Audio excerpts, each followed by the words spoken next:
Now, one of the complaints about the 5080 is that it only comes with 16GB of VRAM, and that's really pushing the envelope here in 2025 for a new generation of high-end GPUs. And as you can see, right here in Cyberpunk, we are pushing those limits. Right, folks, so this is the RTX 5080. I'm going to be showing you some of the game performance you can expect today, especially when utilising frame generation, which is one of the new features that NVIDIA are harping on about with their 50 series of cards.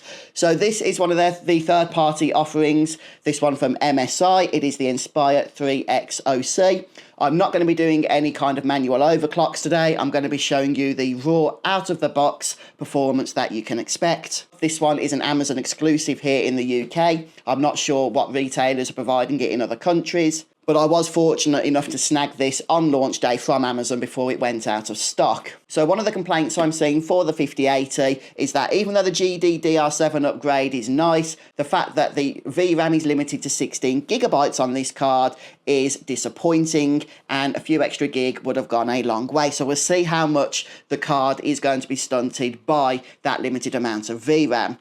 Just as a point of clarity, in the video you will see my screen hooked up next to this PC here, but this is not the PC that's being tested. It's actually this Mini ITX build over here. This has the 5080 in it.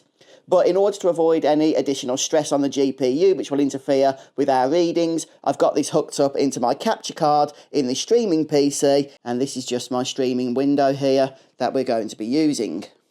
So straight away, having just loaded up a save game here, Cyberpunk is already looking far more stunning than I've ever seen it before, especially with the ray tracing and the reflections here. But I am also seeing, without even making a movement, that the GPU usage is pretty much maxed out right now. 95% usage, temperature's fairly respectable, not really pushing much over 70 degrees. Power draw, not really going over 300, although you can expect over 300 with this GPU, so just be aware when you are choosing your power supply.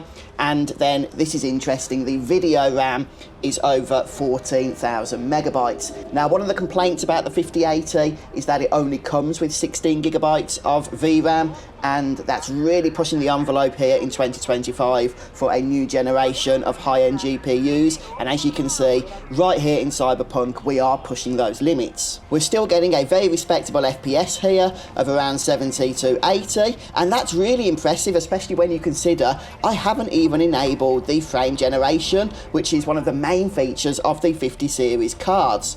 So let's just go ahead, shall we, and get that feature enabled. If we head over to the settings, graphics settings, you can see I've got everything else pretty much ranked right up to the ultra settings here. So pretty nice frame rate even without using the flagship feature. But let's go ahead now, and it should be around here. Yeah, frame generation. Let's get this ramped right up to 4x. We'll apply that setting. It's going to settle at over 200 FPS. So that is the difference that frame generation makes. So right now the GPU is rendering a single frame for every 4 frames that are being displayed. So yeah, effectively it's going to be at least tripling, if not more so, the actual FPS you're going to be seeing. And if NVIDIA have done their job right with the AI here, you shouldn't really notice any fundamental difference. Now, trying to drive in Cyberpunk with a cheap Logitech keyboard is probably not the best move, but let's give this a go and see what this does to our frame rate. But yeah, it's pretty stable. I tell you what, I have never played Cyberpunk at this sort of quality. This is definitely going to be a bit of a game changer. Now again, you wouldn't have had this sort of frame rate with the 40 series unless you were on like a 4090 because of just how powerful those GPUs were. Then the 5080 is probably going to be your next best bet. Okay, it's cheating with AI, but it is effectively going to be giving you the same sort of results. At least that's what NVIDIA are saying. Now this one's interesting. The other game that I own right now that has frame generation is Diablo 4, and the current season has just started. So without frame generation enabled, I've got all the settings on max. Let me just go ahead and show that to you. Everything's pretty much cranked up as high as it can get, including the fact that we have DLAA enabled, all of the ray tracing stuff. Everything's as high as I can get it, and you can see once this saves just how my FPS takes a hit from all of these settings. 25 frames per second here in Diablo 4. And I'll tell you, that is pretty shocking for me in a Blizzard game with the 5080. I was expecting, even with frame generation disabled, that we would be getting FPS of around 60 to 70 at least, similar to in Cyberpunk. Never really thought of Diablo 4 as being that demanding, but apparently there it is. We've got nearly 100% GPU usage, we've got temperatures again pretty respectable, under 70 degrees, and we're pushing 15 gigabytes of VRAM usage as well. So let's go ahead now and get out into the wild, kill some enemies, and we'll see if that does anything to the frames. The frames have actually increased a little bit, so yeah, very playable, nearly 40 FPS here with my 5080, not too bad at all. That is, of course, again with the frame generation disabled, but everything else pretty much maxed out to the extreme. So let's go ahead and kill these enemies, and then once I'm in a safe space here, I shall enable the frame generation feature, and we'll see what that does. Let's go ahead, head into the options here. So DLSS frame generation, we'll tick the box there and click Save Changes. Now there's no option here to select 2x or 4x as there was in Cyberpunk, but we'll just enable it. I'm assuming it's 4x, and our FPS has gone up to about 70. So about double from what we were getting without the frame generation. I wonder if that means that Diablo 4 is currently only using 2x, since it doesn't say in the menu what the actual number is. Remember, NVIDIA do support up to 4x frame gen, but definitely not a huge performance increase over what we saw in Cyberpunk. And it's interesting to me that this game, Diablo 4, seems to be more demanding than Cyberpunk. I was definitely not expecting that. Maybe it's not fully optimised yet, we'll have to see. I am, of course, I should mention this, using the latest NVIDIA drivers, as of the time of recording this video anyway. But yeah, Diablo 4 with all the settings cranked up to the max, with frame generation enabled, you can be expecting about 55 to 65 FPS with the 5080. Is that what you thought you would get, or did you expect to get better results? Please do let me know.